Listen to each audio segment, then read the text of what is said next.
नमस्कार, स्वागत है आप सबका मेरे इस वीडियो में। तो इस वीडियो में हम बात करेंगे बीएससी तृतीय सेमेस्टर का केमिस्ट्री सब्जेक्ट के लिए इम्पोर्टेंट क्वेश्चन, जिसमें हम लघु उत्तरीय प्रश्न देखेंगे और दीर्घ उत्तरीय प्रश्न। तो यूनिट वाइज देखेंगे। यूनिट पहला में जैसे लघु उत्तरीय प्रश्न कौन कौन सा है जो कि आपको जो है एग्जाम में देखने को मिल सकता है, उसी तरह दीर्घ उत्तरीय प्रश्न यूनिट पहला में कौन कौन सा है, उसी तरह से दूसरा, तीसरा, चौथा यूनिट वाइज हम ये क्वेश्चन देखेंगे। तो आप वीडियो अंत तक देखें, लाइक कर देंगे, शेयर भी कर देंगे। चैनल को अगर आप अभी तक सब्सक्राइब नहीं किए तो सब्सक्राइब भी कर दें ताकि इस तरह की जानकारी आप तक पहुंचते रहे। तो चलिए वीडियो अप करते हैं शुरू। तो सबसे पहले इकाई पहला यहाँ से आप देख सकते हैं, लघु उत्तरीय प्रश्न पहला। तो सभी संक्रमण धातु परावर्ती ऑक्सीकरण अवस्था क्यों दर्शाती है? बहुत इंपॉर्टेंट क्वेश्चन है। उसके बाद अधिकांश संक्रमण तत्वों की प्रकृति अनुचुंबकीय होती है। संक्रमण तत्वों की यौगिक रंगीन होते हैं। संक्रमण तत्व अच्छे उत्प्रेरक होते हैं। तो ये जो है संक्रमण तत्व के जो 4 पॉइंट है, पहला जो शुरू के जो 4 क्वेश्चन है, ये संक्रमण तत्व के गुण हैं। तो कभी कभी ये प्रश्न पूछ देते हैं कि संक्रमण तत्व क्या है, उसके गुण या लक्षण को लिखिए, तो भी इसी को लिखना होता है। और कभी कभी अलग अलग पूछ देते हैं, जैसे इस तरह से 2-2 नंबर करके इसमें 2 क्वेश्चन पूछ सकते हैं, या इसमें अथवा 2 क्वेश्चन इसमें, तो इस तरह से हो जाता है। अगला क्वेश्चन की अगर हम बात करें तो समझाइए कि Cu2 प्लस रंगीन है जबकि Cu प्लस रंगीन। तो इस टाइप के जो क्वेश्चन है बहुत इंपॉर्टेंट रहते हैं, हर बार देखने को मिलता है। उसके बाद एक अगला क्वेश्चन की बात करें, छठवां, जो कि बुक से ही लिया गया है इसको। तो यहाँ पर आप देख सकते हैं प्रश्न छठवां।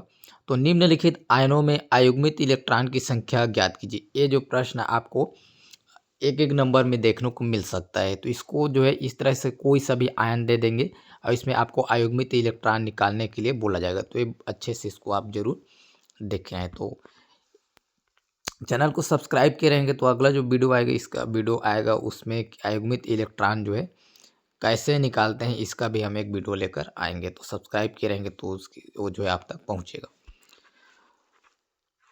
अब अगला हम बात करें, 7वां प्रश्न, Cu2 प्लस रंगीन एवं अनुचुंबकीय है जबकि Zn2 प्लस रंगहीन एवं प्रतिचुंबकीय है। तो ये प्रश्न है, यूरेनियम से NPPuAm के पृथक्करण की विधि को समझाइए। ये भी अच्छा क्वेश्चन है, ये बहुत बार आता है, तो इसको अच्छे से भी देखना है। हालांकि इसको सभी को देखना है जो भी इसमें है, फिर भी कुछ क्वेश्चन है जो ज़्यादा ही रिपीट होता है। अगला हम बात करें दीर्घ उत्तरीय प्रश्न है, इकाई पहला की। तो संक्रमण तत्व क्या है? संक्रमण तत्व को विभिन्न गुणों को समझाइए। तो ये संक्रमण तत्व के बारे में जो इसका प्रकार जो है, 4 प्रकार के संक्रमण तत्व है और उसका जो है गुण लक्षण, ये जो है प्रश्न पूछ देता है। उसके बाद अगला हम बात करें प्रथम संक्रमण तत्व के नाम, संकेत तथा इलेक्ट्रॉनिक विन्यास। तो प्रथम संक्रमण तत्व के कौन कौन से नाम है? 21 से लेकर 30 तक जो है इसका परमाणु क्रमांक है, स्केडियम से जिंक तक। तो ये सबको और इसका इलेक्ट्रॉनिक विन्यास आपको देखना है। प्रथम संक्रमण में क्रोमियम और कॉपर 2 परमाणु जो है, जिसका इलेक्ट्रॉनिक विन्यास सामान्य इलेक्ट्रॉनिक विन्यास से थोड़ा सा डिफरेंट होता है, तो इसको भी आप जो है ज़्यादा फोकस करेंगे। उसके बाद द्वितीय संक्रमण तत्व का नाम, संकेत तथा इलेक्ट्रॉनिक विन्यास लिखिए। एक्टिनाइड का परमाणु क्रमांक, नाम तथा इलेक्ट्रॉनिक विन्यास। लैंथेनाइड तत्व से क्या तात्पर्य है? इनके नाम, संकेत, परमाणु क्रमांक तथा इलेक्ट्रॉनिक विन्यास लिखिए।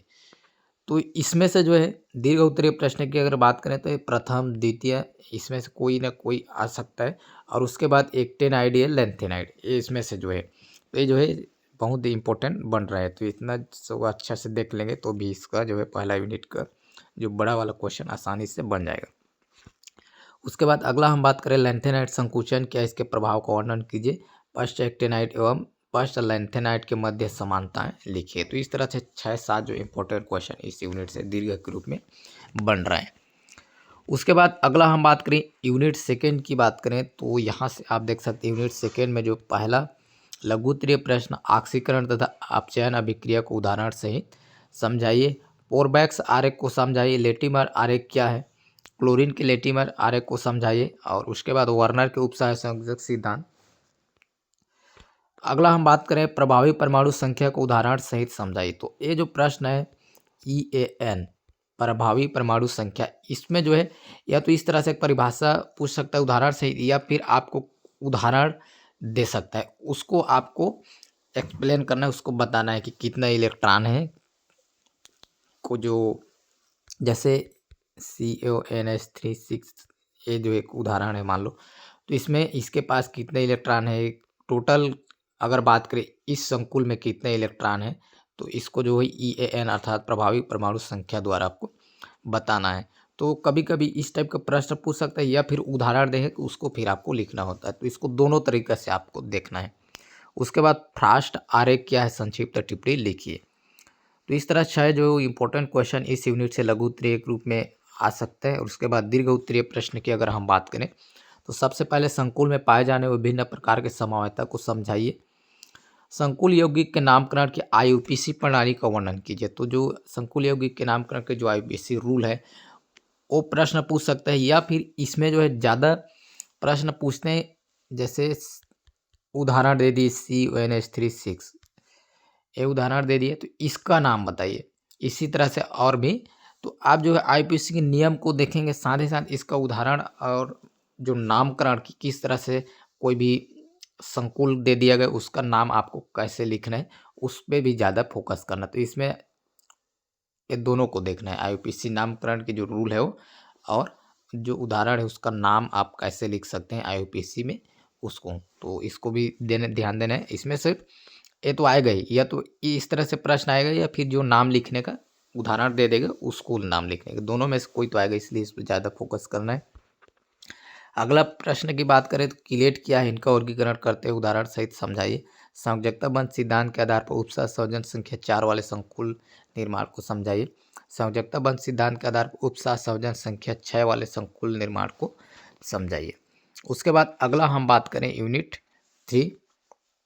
तो यूनिट 3 में लघु उत्तरीय प्रश्न की अगर बात करें, तो इसमें जो है बहुत ज़्यादा जो लघु उत्तरीय प्रश्न 2-2 नंबर का बन रहा है, क्योंकि इसमें परिभाषा टाइप का आता है इस यूनिट्स में खासकर, तो बहुत ज़्यादा बन रहा है। तो इसमें से एक तो है अवस्था फलन एवं पद फलन।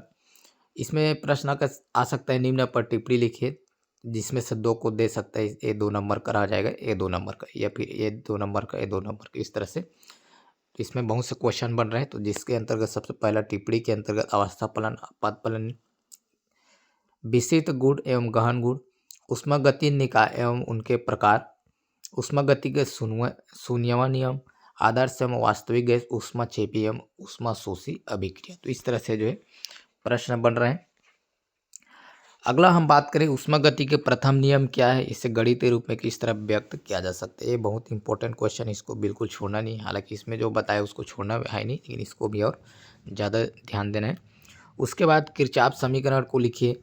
ऊष्मागतिकी के द्वितीय नियम के विभिन्न कथन को लिखिए। एंट्रॉपी की भौतिक सार्थकता क्या है, कार्नोट प्रमेय, और स्थिर ऊष्मा का हेस नियम को समझाइए। तो इस तरह से यूनिट 3 में बात करें तो ये जो बहुत से क्वेश्चन बन रहे हैं यूनिट 3 में, जो कि लघु उत्तरीय में आ सकते हैं, तो सभी को थोड़ा थोड़ा कम से कम देख ही रहना है, छोड़ना नहीं है इसमें। उसके बाद अगला हम बात करें दीर्घ उत्तरीय प्रश्न, जो कि इसमें इस यूनिट से बन रहे हैं तीसरा से। तो ऊष्माधारिता से आप क्या समझते हैं, सीध कीजिए। CP और CBA वाला जो है बहुत इंपॉर्टेंट है, तो इसको आप एकदम अच्छे से ध्यान देंगे। उसके बाद जूल थॉम्सन प्रभाव की व्याख्या कीजिए। जूल थॉम्सन गुणांक की व्युत्पत्ति कीजिए। कार्नोट चक्र से आप क्या समझते हैं, इसकी दक्षता पर टिप्पणी लिखते हुए व्यंजक ज्ञात कीजिए। मैक्सवेल संबंधों पर टिप्पणी लिखिए। स्थिर आयतन पर गिब्स हेल्महोल्ट्ज समीकरण की व्युत्पत्ति कीजिए। और अगला हम बात करें तापमान के ऊष्मागतिकीय पैमानों को समझाते हुए परम ताप के परम पैमाने पर प्रकाश डाले। तो इसमें से जो शुरू के जो 5 क्वेश्चन इसको आप देख लिए, तो इसमें से 2 क्वेश्चन आना जो है निश्चित है, तो अच्छे से इसको देख लेंगे। अगला हम बात करें यूनिट 4। तो चौथा यूनिट में जो लघु उत्तरीय प्रश्न जो बन रहा है, जो कि 4 नंबर के अंतर्गत आ सकता है, वो है विद्युत रासायनिक श्रेणी पर संक्षिप्त टिप्पणी लिखिए। उत्क्रमणीय तथा अनुत्क्रमणीय सेल पर टिप्पणी लिखिए।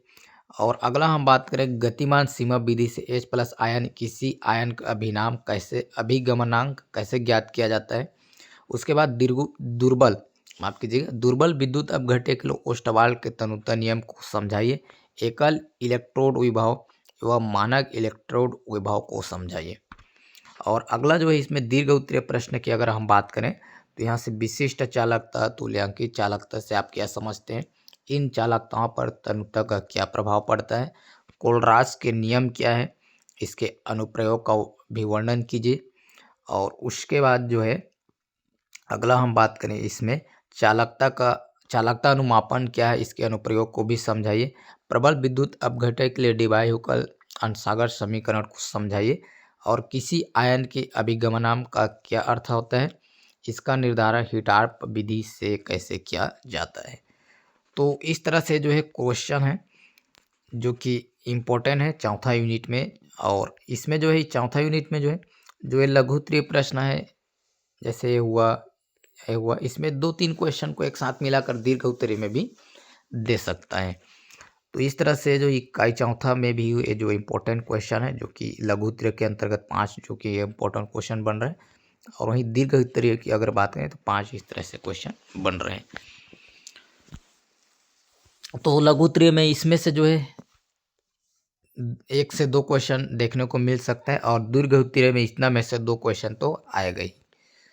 तो फिलहाल के लिए इस वीडियो में इतना ही। वीडियो अच्छा लगा हो तो लाइक कर देंगे, शेयर भी कर देंगे। चैनल को सब्सक्राइब नहीं किए हैं तो सब्सक्राइब भी कर दें ताकि इस तरह की जानकारी आप तक पहुंचते रहे। वीडियो पूरा देखने के लिए बहुत बहुत धन्यवाद।